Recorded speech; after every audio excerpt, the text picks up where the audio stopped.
ሰውየው የዛሬው እኮ ወሳኝ ጨዋታ ነው። አፍጥ ነው እንጂ። እሺ እየመጣሁ ነው። መጣሁ። ወዴት ነው?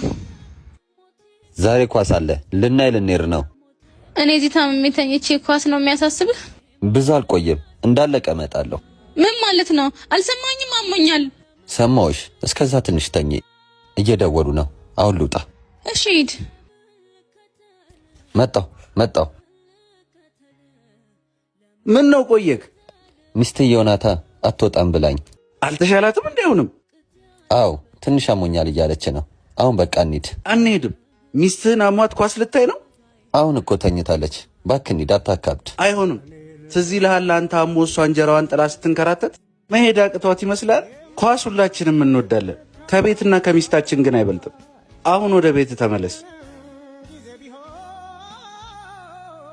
ለመጣ ኳስ ቢበዛ በየሳምንቱ ነው። ሚስት ግን የዘላለም ናት። አሞሽ ስለሄድኩኝ በጣም ይቅርታ።